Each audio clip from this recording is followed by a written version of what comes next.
नमस्कार, आप देख रहे हैं फ्रंटलाइन 24। मैं हूं आपके साथ साहिबा सिंह। बीते 24 अक्टूबर को समस्तीपुर की सभा में प्रधानमंत्री नरेंद्र मोदी ने कहा कि इस बार बिहार में भी नीतीश बाबू के नेतृत्व में एनडीए जीत के अपने पुराने सारे रिकॉर्ड तोड़ने वाला है।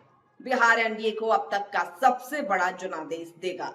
यह बयान सुनने में उत्साहजनक है, लेकिन इसके भीतर छिपे राजनीतिक संकेतों को नजरअंदाज नहीं किया जा सकता। मोदी ने 45 मिनट के भाषण में बार बार एनडीए की जीत की बात तो की, मगर एक बार भी फिर से नीतीश सरकार जैसा नारा नहीं दोहराया। यह वही प्रधानमंत्री हैं जिन्होंने 2020 के विधानसभा चुनाव में हर मंच से कहा था कि अब की बार नीतीश सरकार। तब भाजपा और जदयू के रिश्ते अपने चरम पर थे, लेकिन 2025 के चुनावी माहौल में यह तालमेल उतना आत्मीय नहीं दिखता। प्रधानमंत्री का यह रुख महज शब्दों का फेर नहीं, बल्कि भाजपा की रणनीतिक दिशा में बदलाव का संकेत देता है। 5 साल पहले सासाराम की सभा में उन्होंने कहा था कि नीतीश कुमार की अगुवाई में सरकार बनाना जरूरी है।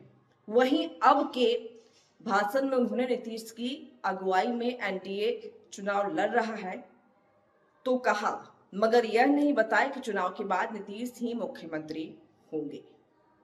यह वही अनकहा सच है जिसे भाजपा के शीर्ष नेतृत्व, चाहे वह प्रधानमंत्री मोदी हो या गृह मंत्री अमित शाह, दोनों ने अब तक टाल रखा है।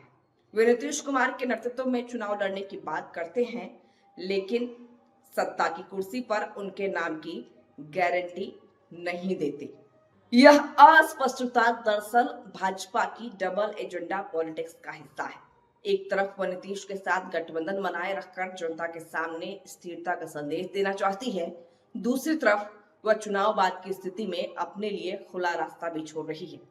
2020 में भाजपा ने जब जब नीतीश के नेतृत्व को खुलकर आगे किया, तब जनता के बीच यह साफ संदेश गया है कि मुख्यमंत्री वही होंगे।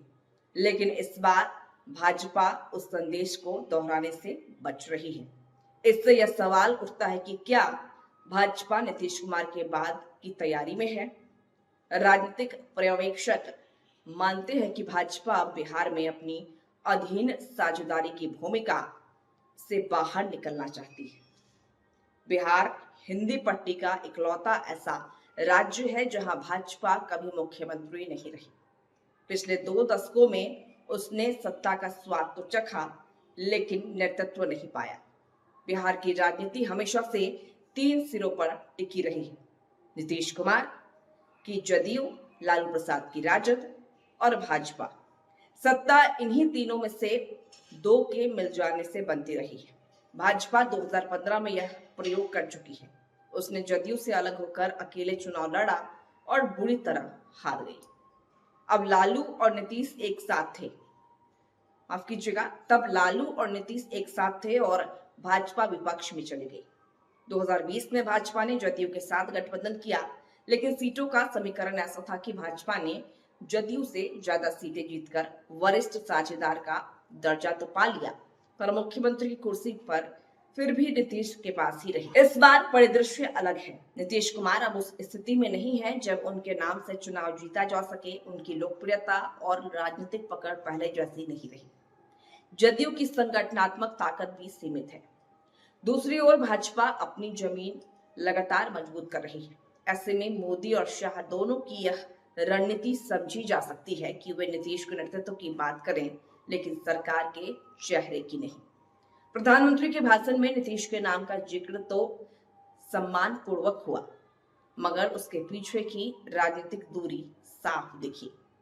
भाजपा के लिए नीतीश इस वक्त एक आवश्यक सहयोगी है, लेकिन अपरिहार्य नहीं। 2025 के चुनाव के बाद अगर भाजपा को पूर्ण बहुमत या उसके आसपास का आंकड़ा मिलता है तो सत्ता की तस्वीर बदलना तय है। यह कहना गलत नहीं होगा कि भाजपा का मौजूदा अभियान नीतीश कुमार के साथ मिलकर जीतने और चुनाव के बाद शायद आगे बढ़ने दोनों की तैयारी है।